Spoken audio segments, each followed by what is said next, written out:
Hey, this is Anney. And Samantha. And welcome to Stuff Mom Never Told You, production of iHeartRadio.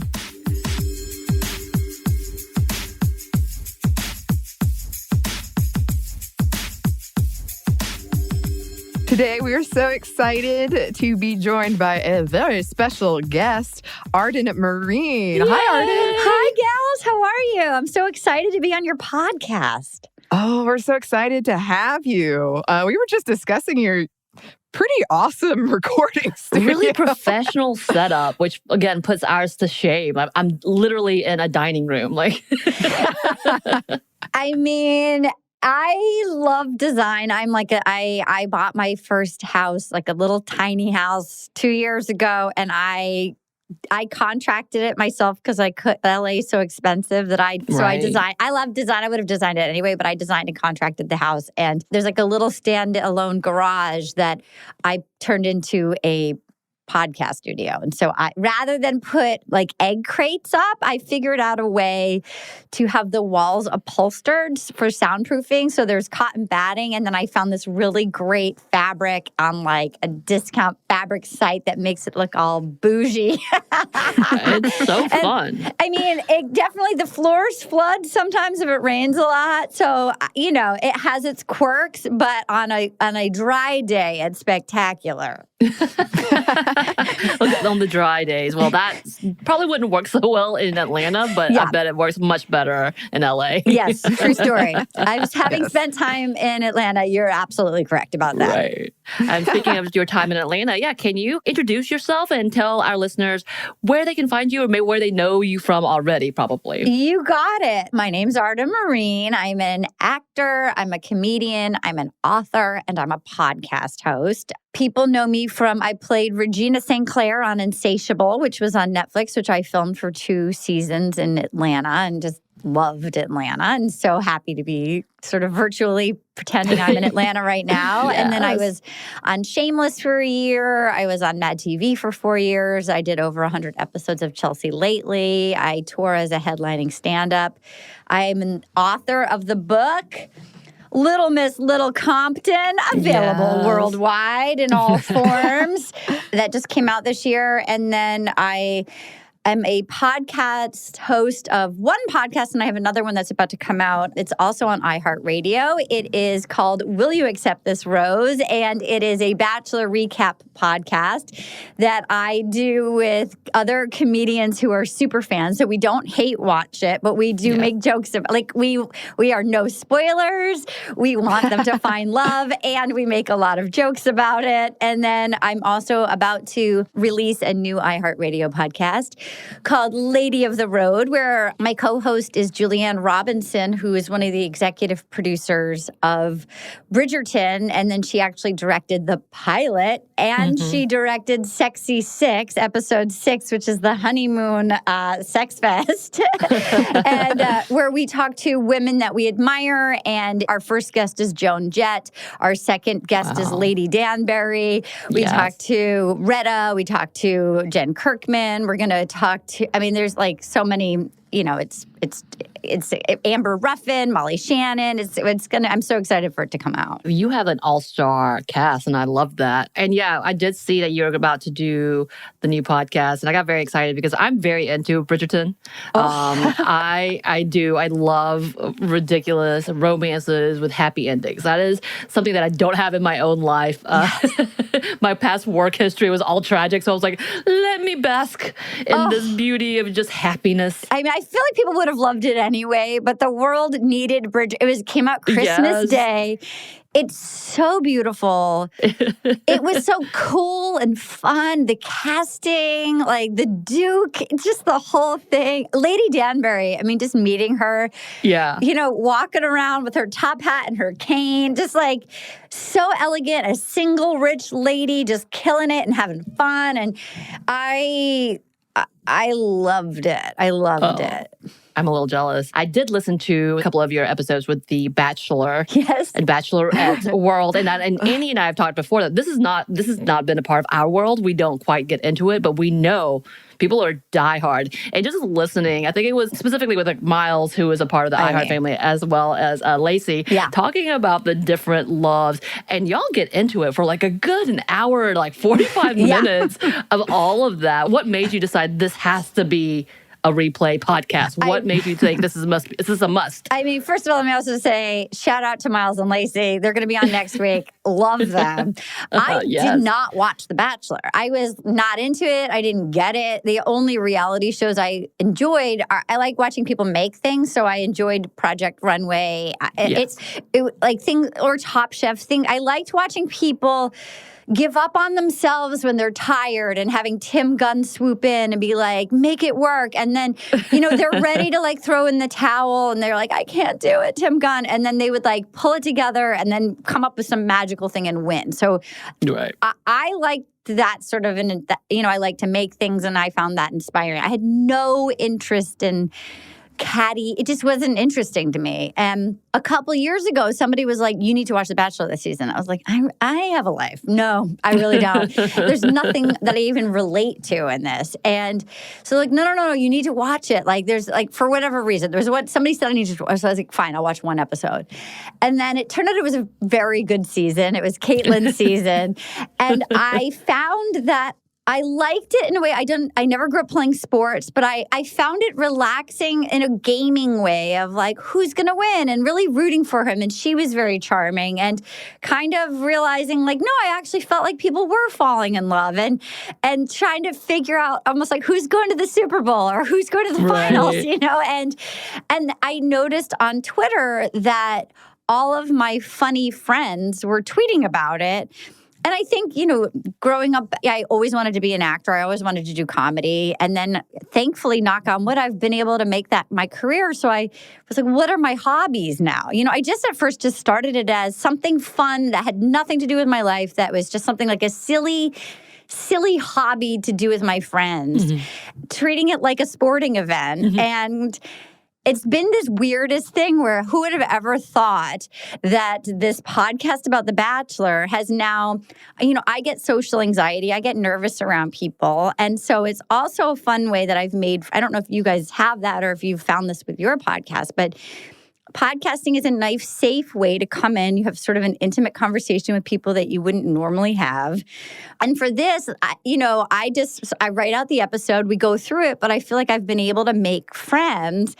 And then in a weird way, we joke now that we're the only podcast about The Bachelor and grief because during the course of a couple of years ago, so it's been on for like 5 or 6 years, and 2 seasons in a row, it just so happened like both of my parents died back to back. Like my dad died and then a year later my mom suddenly died. And they both died on like the weekends during the season and The Bachelor aired on Monday. And I'm like, it's so inappropriate. Do I do the podcast? Right. And I allowed myself to cancel anything I didn't want to do. And I found I wanted to do it because it had been something that was just like silly and fun and it didn't mean, like it was just like completely something outside of my life. Right. And so in my stand-up, I'd never been that personal. I'd never really talked about my family. I'd never really revealed that much of myself, but I couldn't hide the fact that I was in my family living room. And I forced my brother to do, God bless my brother. But like both times I was like, look, and I didn't know if it was going to make my listeners uncomfortable. And then rather than being off-putting, I think it made them kind of lean in and be like, thank you for, my mom had been a part of the podcast and like that everybody has stuff in life. And so, and I think people appreciated that I wasn't fully okay, but like I told them what was going on and then I did it. And it's helped actually, it was like my own, I had weirdly built my own grief therapy. And in a weird way, we've had a few other people on the show have similar things where they've lost a parent and they wanted to keep coming because it's just fun. It's just something that's fun and it's an escape for a couple hours. And that's been, and even during the pandemic, we're like, do we still, at first you're like, do we still do this? During Black Lives Matter, the height of that, we're like, do we do this? And we just made the decision because a lot of it wasn't even airing. We made the decision. We're like, you know what? If we can be of service and help somebody laugh for a couple hours, and if our heart is like, if our intention is to try to be of service and have a fun community, and we know it, things are complicated right now, but we can provide something that's warm and fun. Let's just throw the spaghetti at the well and see if people like this. And it turned out people did. So it's just so weird. Who would have ever thought that?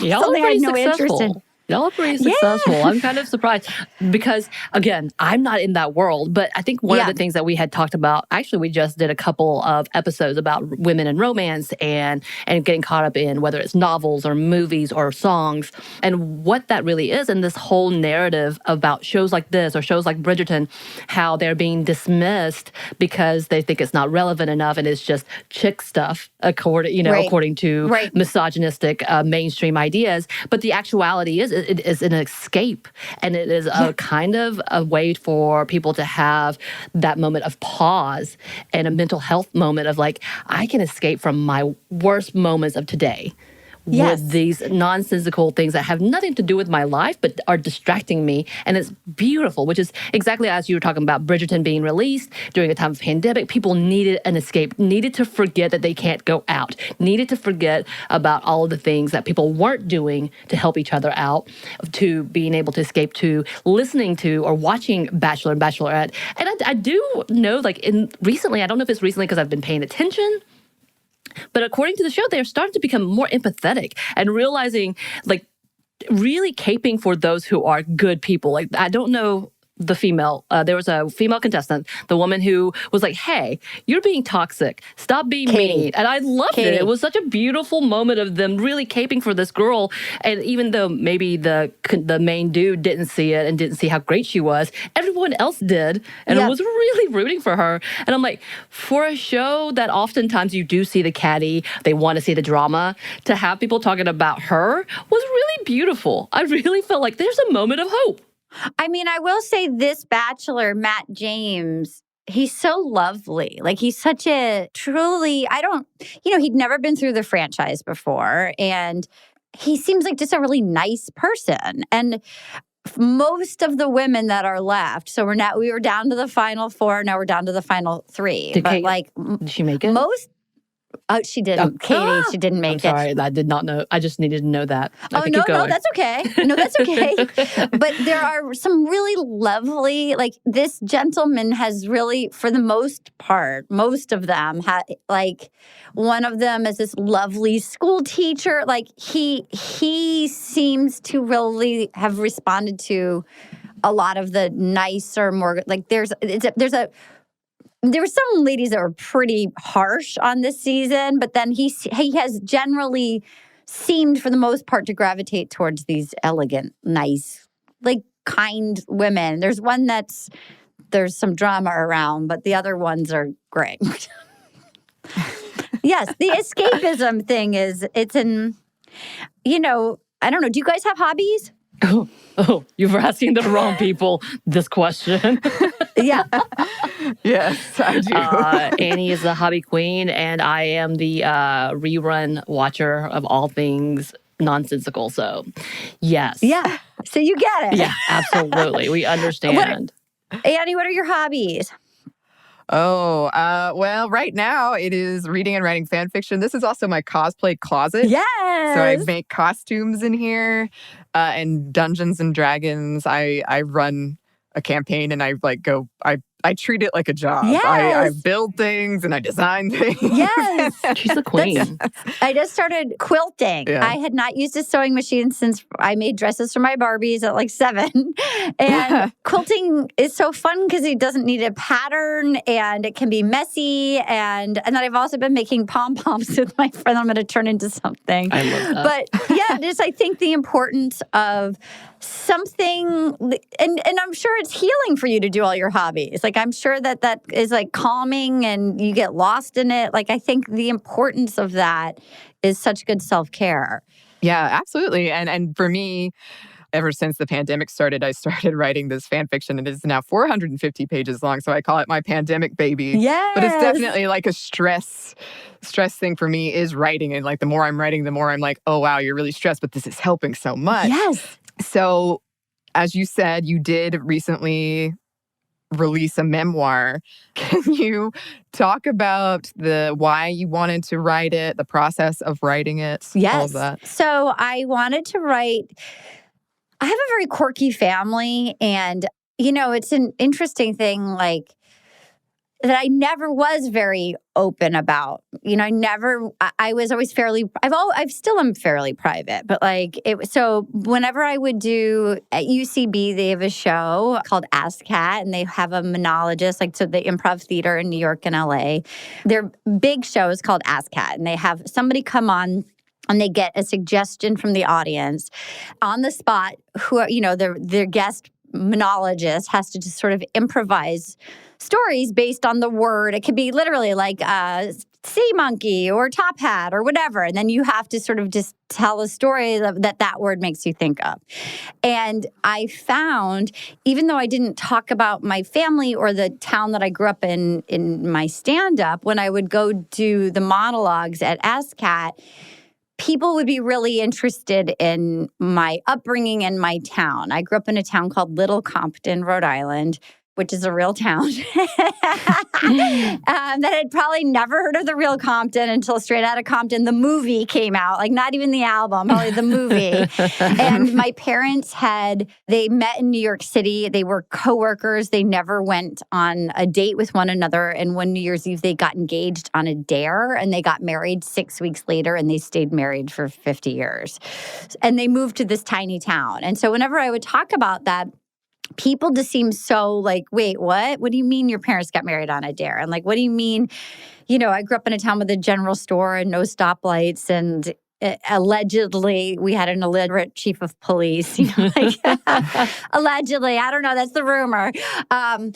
And so I felt like I had this particularly funny family that I was never aware of. But as I grew up and got out into the world, the more people would hear about them, the more they were like, that's a very unusual family. My friend said it's like funning with scissors. Like the book should be called Funning with Scissors. That's amazing. And so it was a process. Like, I'd written various forms of this proposal over the years. And then I feel like in the last few years, I got a little braver, and I got a little more honest, and I got a little, I don't know if you guys have this, but like, I feel like my particular family, and I also think as a woman, like, I was brought up to sort of keep secrets or keep things nice, or like, don't, like, you just don't rock the boat. Mm-hmm. And I added more truth to sort of the fun stories of like, well, there was more going on. And like, my mom was great. My dad was pretty verbally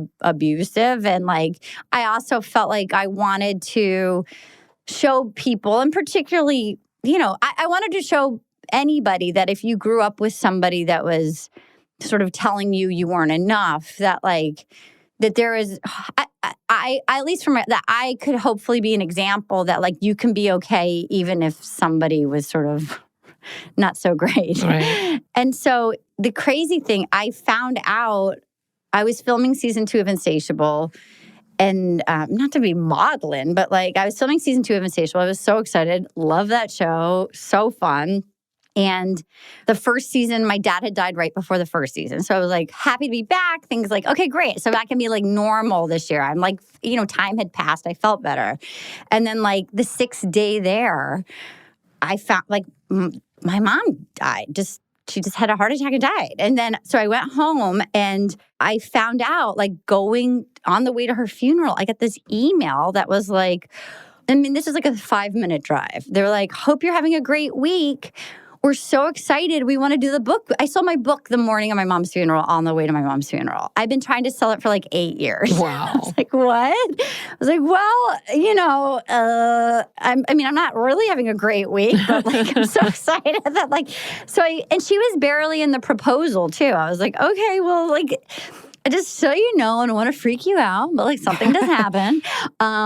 So it might be a slightly different book so it actually, my friend says it's not my memoir, it became my mommoir. It became her book. Mm-hmm.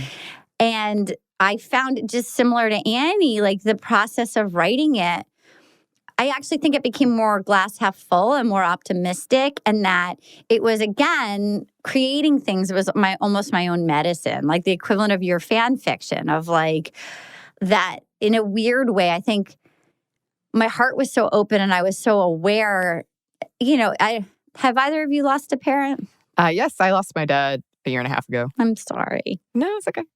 So that's kind of one of the things, and I'm not putting words in Annie's mouth. She is actually recently did an episode a year ago, kind of similar to you. Her relationship with her father was rough. Well, that I will say first, and I'm sorry, and I will say what was interesting was I thought my dad had been almost dying for years. Like, he was a big drinker, and he just lived life large for years. And then he'd stopped drinking, but he'd done a lot of damage. And then he ate nothing but cake, even though he was diabetic. It was just like a full plate of and I thought it would just be a relief when he was gone, because it wasn't. It was interesting having, like, for me, a complicated grief was actually just as painful as the one that I adored, because it's all the stuff that, because it didn't happen, and it never did happen. And so there was the grief over that. And so I found that writing this, I think at first in the proposal, it was more about him, which is so easy. Mm-hmm. I think sometimes it's somebody that I think so much sometimes if I'm doing stand-up, the one person that's not laughing is the one I can focus on rather than everybody else. And our brains can kind of sabotage us.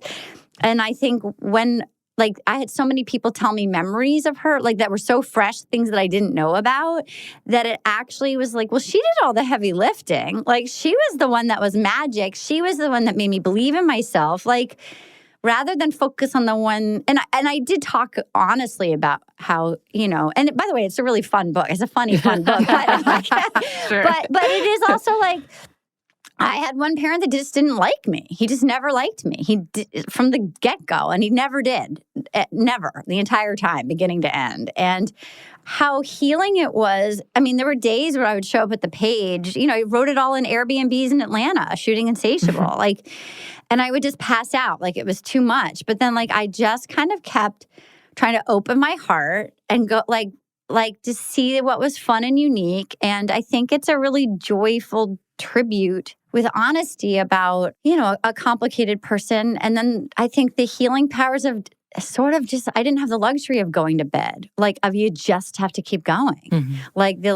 The almost the gift of, and I think the world is experiencing that right now. I think there's a little, the whole world is having complications right now, and just going, okay, well, what are the, I don't know if you experienced this, Anney, but the gift of it was also it became very clear in my body what I wanted to do and what I didn't want to do, and who I wanted to be with. And I couldn't people please. I was brought up, particularly as a female, and in my, I would go, oh, I should do this, I should do that. And I couldn't force myself to do that. Did you have that experience?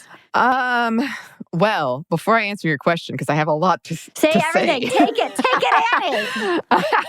I do want to just mention, I was once in a vampire short film called Insatiable. Yes, you were. That's a good title. What did you play? I was the roommate who was moving into this vampire's house and being like, I think there's something up with this lady. I think she might be a vampire. Did you get killed? No, actually, the ending is really fun because I was supposed to get killed. Yeah. But money and time things happened. Special so they changed effects. the ending so that I actually hear this guy scream. And one of her rules was never come into my room. And so I get up and I'm like, maybe I should go check it out. And then I say, this, and it ends. So I don't go in there. She doesn't kill me. Okay, that's good. That's good. Yes. Thank you. I just wanted to put that out there. It is available.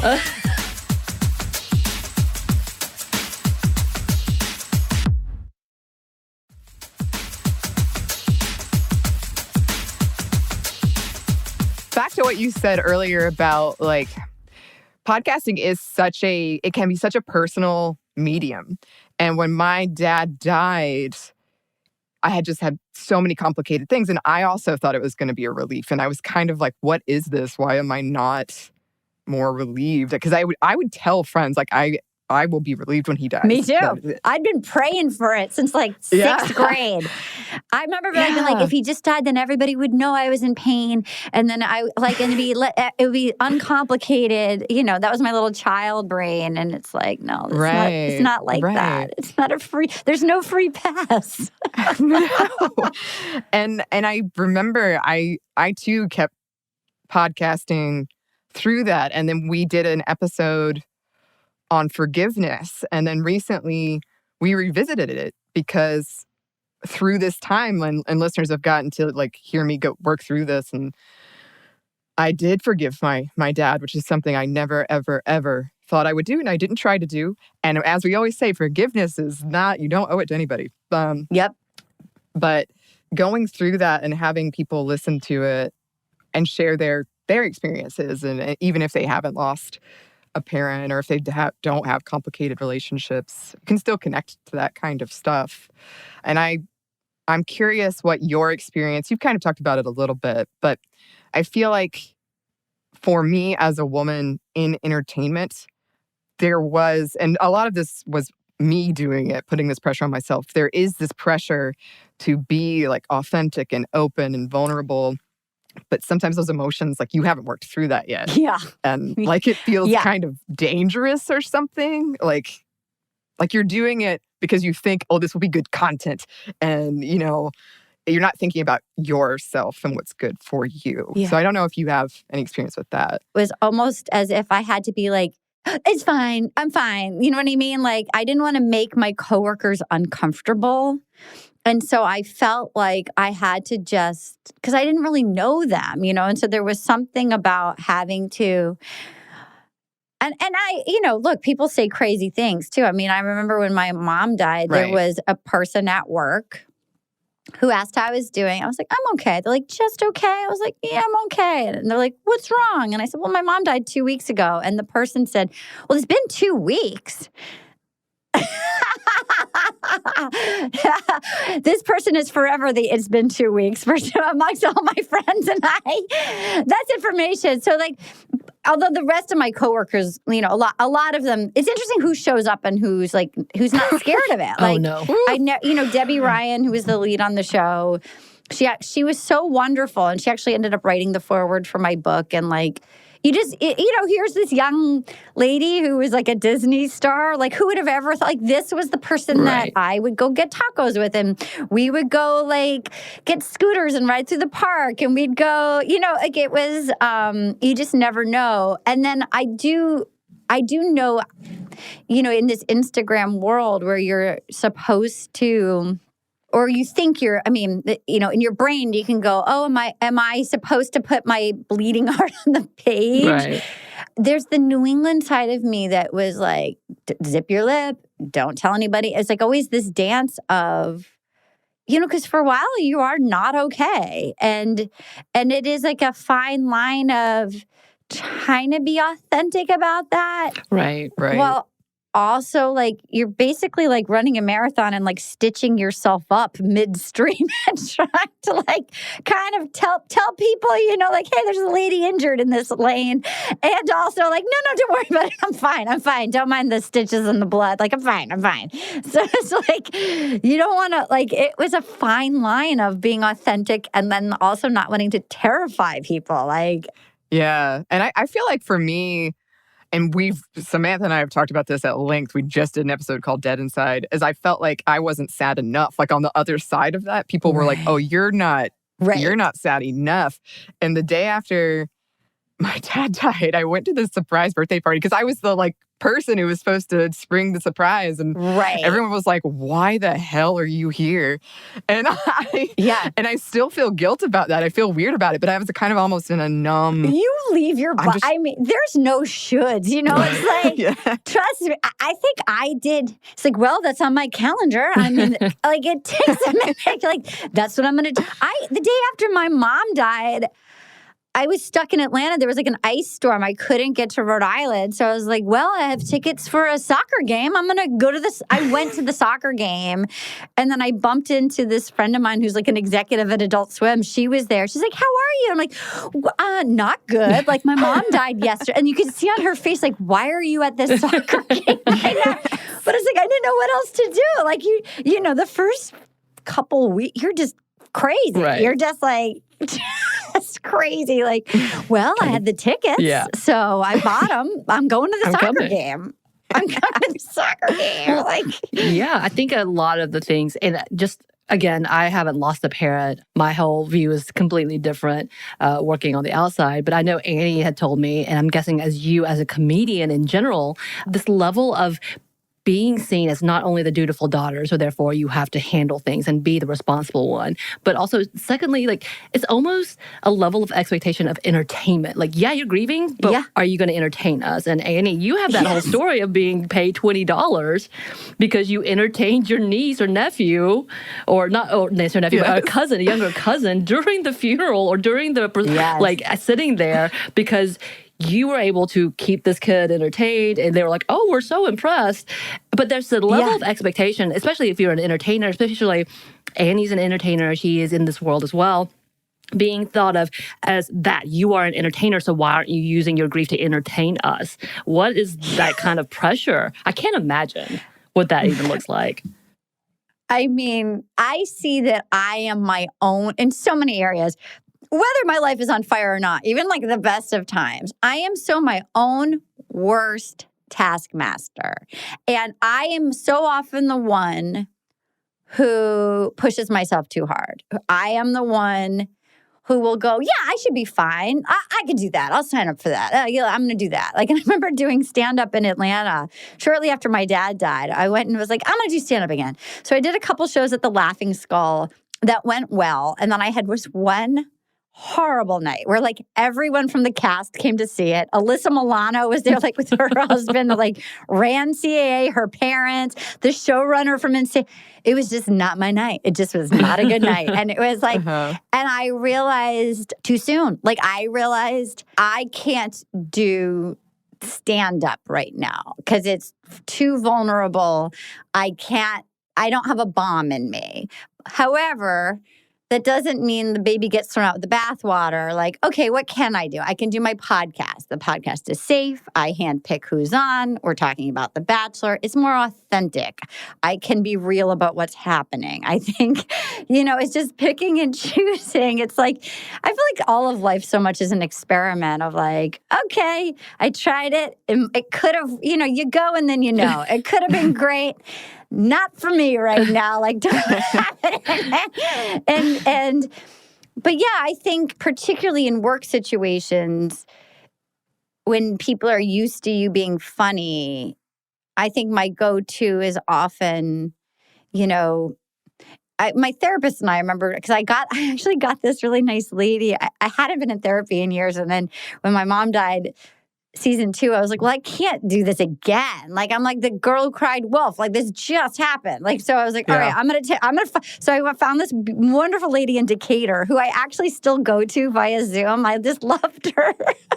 But she was saying how, and I think this is me as an entertainer, but also just me as a lady raised in my house, which is the instinct is to go the equivalent of like learning how to not go, the house burned down, and then trying not to say, don't worry, everyone's fine. Like trying to comfort the person to like take the blow off of my own bad news because people don't know what to do with it.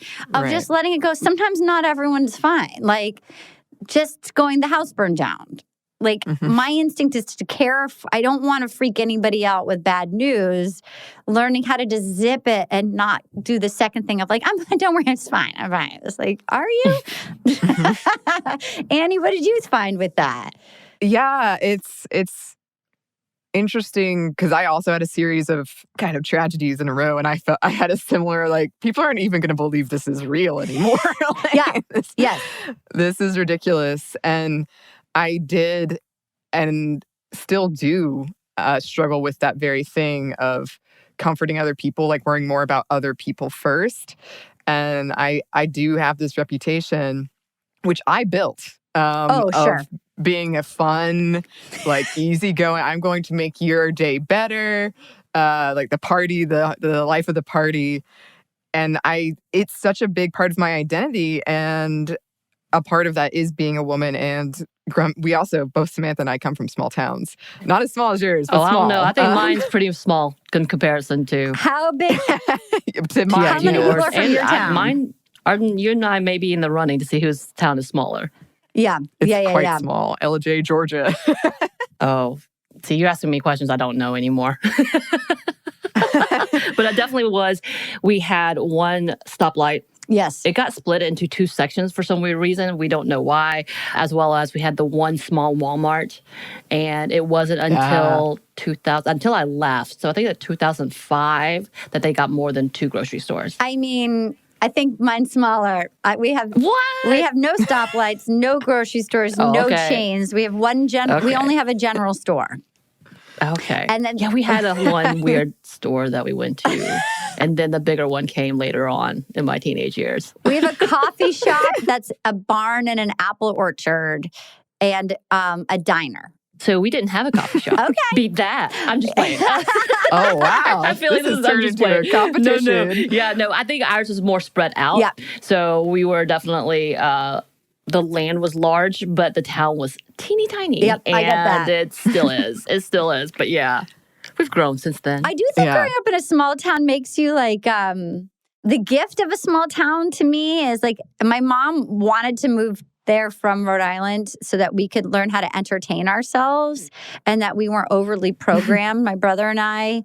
And I think it worked, like learning how to sort of daydream, like that noodle time, making houses, rocket ships out of boxes and climbing trees and that sort of magical noodle time. And then television really raised me, and just the fun and the fantasy of daydreaming of one day when I'd be old enough to get out of there.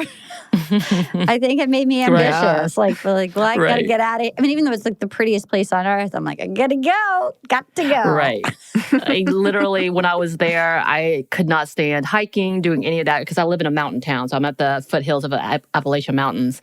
And I didn't do any of those things, didn't camp. As I leave and come into the city, I put that in quotes, now I'm actually going back to my hometown to stay in the cabins, to go camping and to do the hiking. So it's definitely a whole different experience. I get that. Yeah.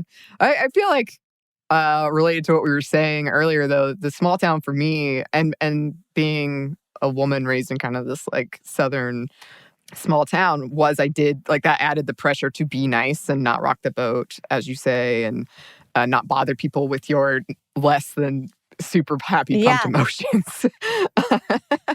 But speaking of like coming from a small town and leaving it, you started in this industry really young without much support.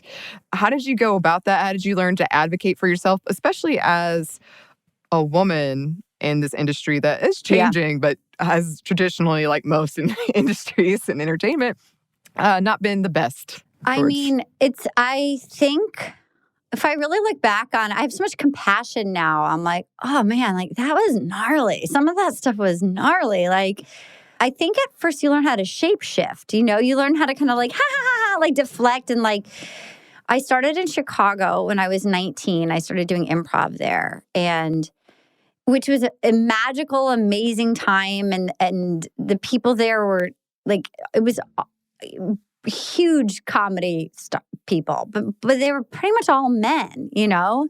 And I'd also never been hit on more in my life. I'd never had my gender like such an issue. I'd never heard the phrase women aren't funny before. But all of that was news to me.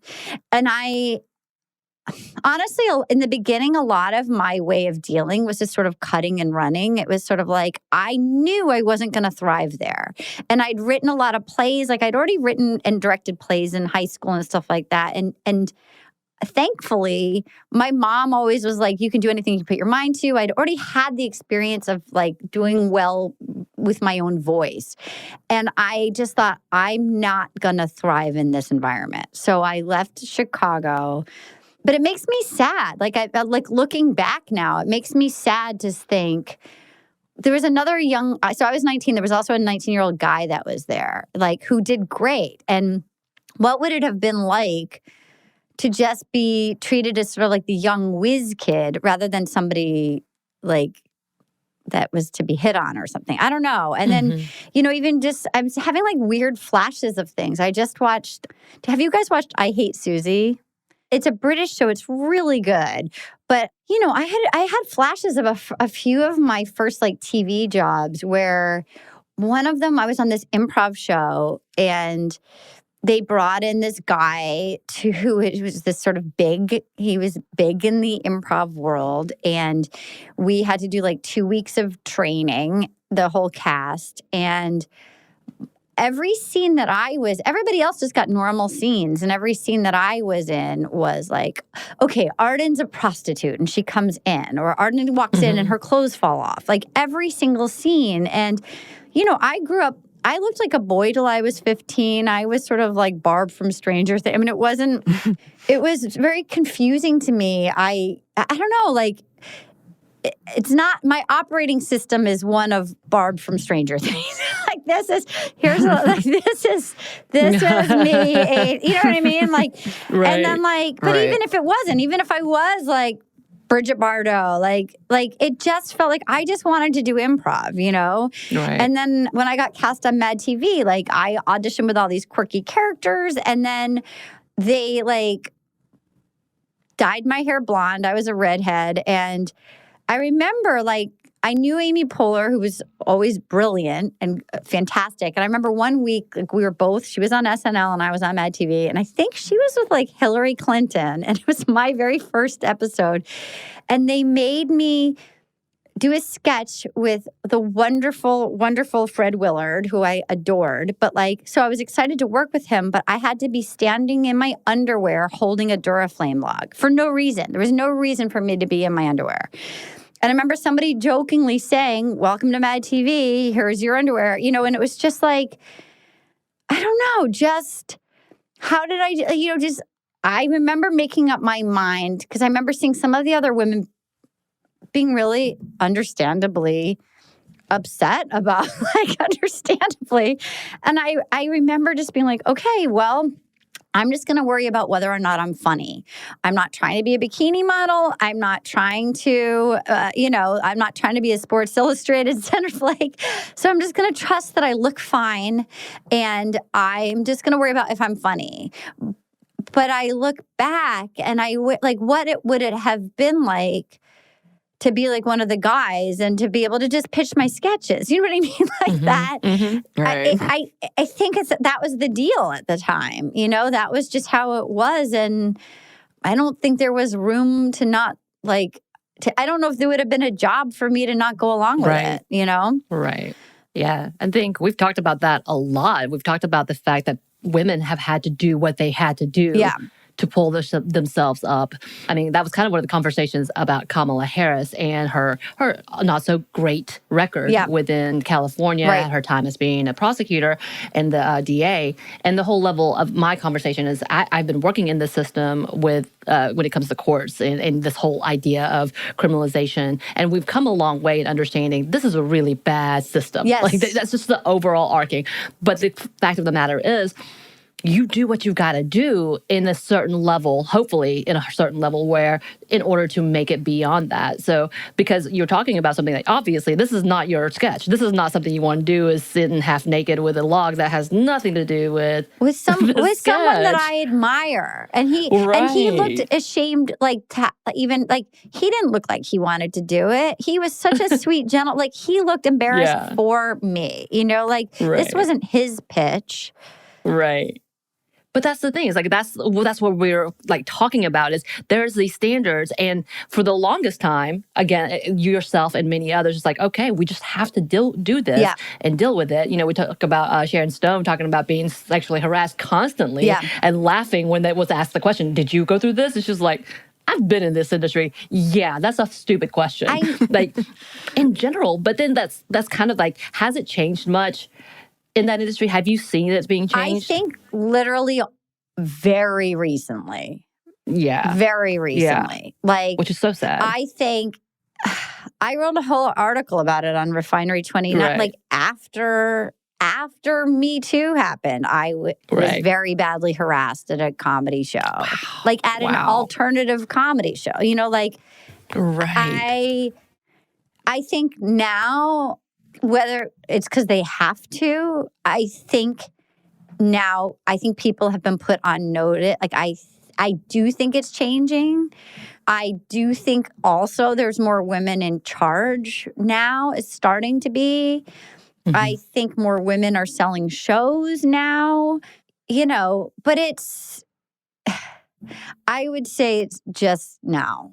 When I think about what I used to like laugh and go along with and what I was sort of okay, like you're part of like what I really respect the first women that were like, no, you know, like there's a chapter in my book about getting sent to a director's hotel room and having him trying to take my clothes off and like, you know, and I just sort of nervously was like, ha ha ha, like, and I got out of there, like nothing happened, but I didn't even know that it would have been okay to go to HR, and I don't think anything would have happened. I'm sure I would have just been probably. I mean, there was a few times I went to HR about certain things, and they were like, they just wanted like, okay, well, we'll just go get you an apology, you know, like, And there was actually something I will say on Insatiable. There was something that was said that was really creepy, and it's funny to me because I've had so many worse things said, but it was like, and I was working with Alyssa Milano, who just sort of ignited, you know, like this. It was right after the Me Too movement started. This thing was said to me, and of all the things that have been said, it was really not that bad and compared to things over the years, you know, but it just was like, I was done, you know, and like people were talking about it. And I always have delayed reactions. I kept thinking about it a couple days later. I'm always so shocked when people, I'm like, you know, okay. Like, you know, and then I kept thinking about it. And I remember even running it by a couple guy friends and going, is this weird? Like, they were like, yeah, that's weird. And, and then I called one of the producers. I didn't know what to do. I called one of the producers, like, hey, I don't want to be a bother. You know, like, I don't know if this is weird. And she was like, yeah, that's weird. And I remember they immediately called HR. And it was like the people pleaser in me was so ingrained. I was so brought up to be a people pleaser that they called me and they wanted to, like, they took it really seriously. They were really nice. They wanted to, like, and I remember going, no. You know what? He probably didn't mean it. I'll call him. And they're like, no, this is our job. Like, and like, this is what we do. I'm like, I know. Like, and then actually letting somebody face the consequences of something that I felt so uncomfortable saying that I wasn't comfortable. Like, it was so hard for me to set a boundary. And in my mind, I was shocked at how hard it was for me to go, okay, I didn't do this. Let me let somebody deal with the consequences of what I didn't ask for. I was just at work. It was inappropriate. I had a witness who was like, ew, you know, just say the facts and they let that person go. Right. There's so much to that. Like, just even you explaining, again, but it wasn't a big deal. But the fact that we have to put that caveat on ourselves. And it's so ingrained in us that we're going to be told, calm down. Yeah. You know, like something like calm the down. It's not that big of a deal in comparison to. And that's kind of one of the things that gets us in trouble with ourselves, with like that ingrained mind of like, but it wasn't as bad as so-and-so. Yeah. Like this comparison of like how awful it has to be to reach it. But this is also something that's been taught to us and something that has been used against us way too much. And I say us as in general, women, people who are marginalized. Because I honestly, like, I will tell you, when we first talked about doing the interview with you, the memories I have of Mad TV are all the Asian jokes. And I remember Bobby Lee and that specific actress coming in with the Asian jokes and me being okay with it because I'm actually adopted. So being the first one to make that joke meant everybody was comfortable. I have made all the racist people comfortable with me acknowledging I'm a minority. We're going to joke. But this is that ingrained level of we have to protect the others. Because if we're uncomfortable, how dare you make other people feel uncomfortable?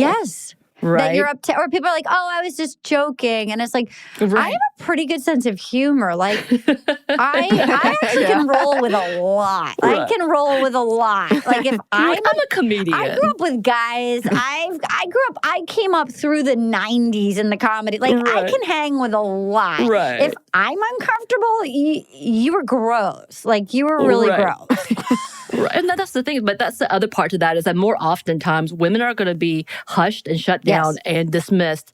Exactly like, as you said, you left Chicago. What would have happened if you were like, I can't do this at all? Yeah. That would have been such an unfortunate, for us as fans of what you do, how awful would that be if you didn't exist because you got shut down so quickly on, you know? I mean, I think about, my dream has always been I've always wanted to create my own show. I always wanted to be like a Phoebe Waller-Bridge or like Issa Rae or like somebody that makes, and like when I think about, I wrote an essay about this that's going to be an anthology next year about like how I'd written plays. I was a member of the Writers Guild. I had written sketches on Mad TV. And I remember I sold my first pitch. And my own lit agent was like, well, Arden, who's going to write it?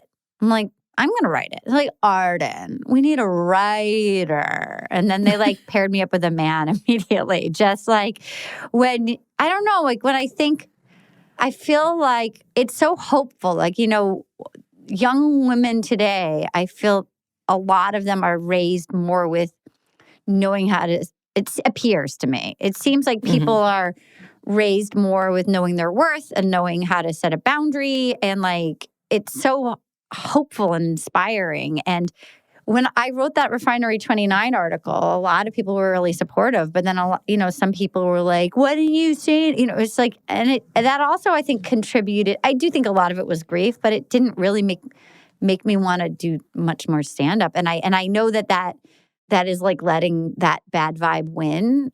Maybe it would have been different if I wasn't grieving and I had more skin on me. I think that just certainly didn't help. But yeah, it does start to wear on you sometimes.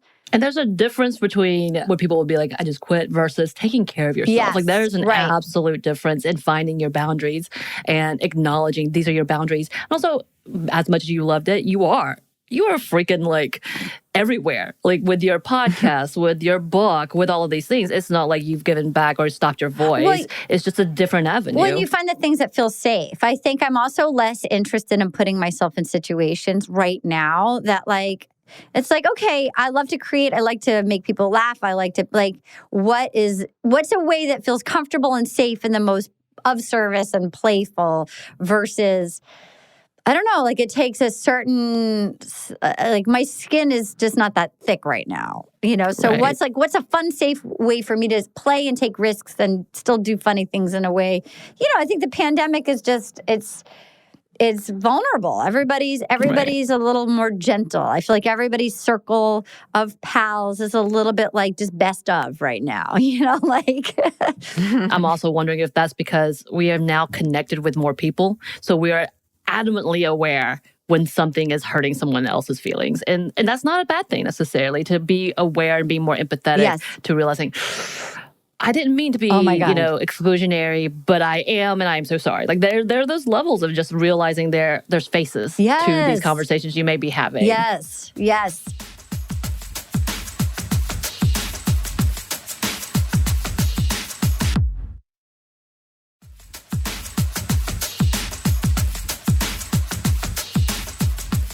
Before we do close out, I love this conversation. I wish we could have a longer conversation, and hopefully we can return. And you will come back to our show. I would love to. Unless you want Anney to be on your show, talk about her fan fiction on your show, rather. Anney, you are always throwing my fan fiction Anney, what's your fan fiction about? Well, I've actually written two because one of them was so sad that I was like, I need a different one. And it's still sad, but not as sad. It is a original trilogy Star Wars fan fiction that is the saddest thing I've ever written, and that's saying something. You should. I won't publish it because I think it could kill a person. You should be on Lauren Lapkus and Nicole Byers' Newcomers thing about where they watch everything of Star Wars. They'd never seen one, and they watch everything and every spinoff, and then now they're doing Lord of the Rings. So Anney made me do that. I had never seen anything Star Wars until March of this last year. And have you no, I don't think it's May of last year. And I was like, okay. And I have now watched almost every single thing. And I'm still not as interested as she is in this, but she gives me every tidbit that I need to know about it. Neither are Lauren and Nicole. I was like, what is happening? Yeah. Why is it? And so I make up my own names and dialogue to all of this because it's just so absurd to me in some of the ways. I see the love. And we've seen, by the way, I've seen almost 3 different versions of Star Wars, like the Disney Plus version, the original trilogy, version, and then there's the edited other version. I have seen them. You're a good friend. Can I just say? Thank you. How long have you guys been friends? We have a date because there was a day that we met. I actually worked at a brewery in Atlanta, and she visited me there, and that's where our friendship formed. Aww. But we became friends through the old co-host, who is now with Unladylike, Caroline. Okay. And so we became friends that way. And then we got together because I'm a social worker, and we decided we wanted to do a whole #MeToo segment. Yes. And that just kind of cemented our friendship. I love that. Yeah. So I think it was about 3 years ago that we became close. Yeah. I love that. Yeah, we got really into that. But speaking of friendships, because you have a lot of really great friendships with other female comedians. Yeah. It's beautiful to see. I love, even you talk about Nicole Byers and Lauren, and like I know you're really good friends with Jenny Kirkman and all of that. And they are big wigs. I always talk about that group of women who are all comedians that kind of just float around and like circulate with each other's show. And I love that. I love what it is, the camaraderie, like all of that. What would be some advice that you would give to young female comedians trying to come into this kind of business? I mean, exactly what you just said. And so Lisa Delarios is a lady that I came up with. And we were talking about, and Erin Foley, who also is a brilliant stand-up, and her new album, Deep Dive, is so good. Okay. But we were saying how, and I think it's probably changed, but how a lot of the guys back in the day, they would really raise each other up as a team. And so I would say find your people. Create your own shows, even if it's virtual right now. So like the equivalent of host a show so you can have people on, do it with one of your pals, like I think creating your own show really gives you practice, and also enables you to have your own brand of what you do. So I used to host a show in Brooklyn called The Party Machine with my friend Lisa. And it was very sort of glass half full, optimistic. We pretended we were party planners and each one was a theme. And then we would just have people come on and do stand-up. But I think pair up with each other in a way that, maybe meet up, or for now you can't, but like help each other with each other, like no ladies an island, so like it's okay to ask your friend to be like, okay, I'm working on this, like, can you help me with this punchline? That there's nothing wrong with that. Even if you just want to be a stand-up, improv classes for anybody, even if you're not a performer, I think it helps you listen and respond. A great improviser only does 100% of 50%. That like you're not actually a good improviser if you go in with the set thing and you're trying to control it. That like I think it's a good thing in life that you get to learn how to be a good teammate if you can be open and responding to the last thing that was said to you, that you don't need to. It's like, even though it's scary, but to release control of the outcome. And I know UCB is, I don't know if they're still open, but they're great. The Groundlings are great. The Pit is great. I'm sure there's a lot of virtual things right now, Second City. And the good news now, the world, just start making stuff, make videos, put it up. Just like, I would say that, as you guys know with podcasting, like if you can do a consistent schedule, if you're like, okay, every Thursday at noon, I'm going to drop something, like just to give yourself that structure, but that I think that helps build a fan base of like, if you have a consistent drop. And again, look at like the Lonely Island guys, where like if you team up with people that you can like find your people, team up and just start making things. We're interviewing Kate McCucci and Ricky Lindholm tomorrow on our Lady of the Road podcast about collaborating. And just, I've known Kate and Rick, they're Garfunkel and Oates, and I've known them a long time. And looking just at the output, like their work ethic, the amount of videos that are up there. They just wrote song after song and made great video after great video. Like they had the talent, but they also put in the hours. So just keep, like, if you want to do it, like put in the hours, I would say. That 10,000 hours is a real thing. Yes. It is. It is. I remember when we all started, I remember Lisa and I started with Zach Galifianakis. And I remember one night we were all like at a late night show at Stand Up New York. And we were all terrible, but he just did it everywhere. He did it at coffee shops. He did it in laundromats. He just kept doing nobody starts out great. Just keep doing it. If you want to do it, just put in the hours. Dust yourself off if you have a bad one. Keep going. Record your sets. Listen back to where people want to laugh and you're not letting them laugh. Slow down. Right. And buddy system. Get a safe pal to help you with your craft your jokes. Comedy. It's all about timing. Yeah. True story. All the expressions and timing. True story. True story. True story, my friend. I only have half of it. It's the expressions, not the timing. Yes. Well, that's excellent advice. And this has been such a wonderful conversation, Arden. Thank you so much for being here. Oh, thanks for having me. Absolutely. It's been a delight. Where can the listeners find you? Well, you can get my book, Little Miss Little Compton, anywhere books are sold. Independent bookstores you can order it from. You can order it from the big boys if you like. There's an audio version. I'm on Instagram and Twitter at Arden Myrin, Myrin. And my podcast, Will You Accept This Rose, drops every Wednesday on iHeartRadio. And then Lady of the Road with the Bridgerton executive producer, Julianne Robinson. Lady of the Road will be out later this year. It's a limited edition. There'll be 15 episodes for the season. And there's so many great women that we talk to of all kinds of badass. So I'm very excited about that.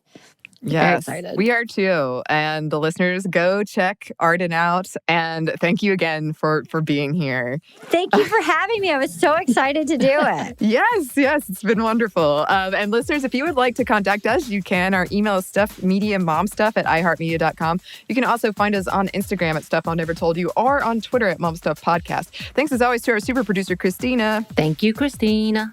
And thanks to you for listening. Stuff Mom Never Told You is a production of iHeartRadio. For more podcasts from iHeartRadio, visit the iHeartRadio app, Apple Podcasts, or wherever you listen to your favorite shows.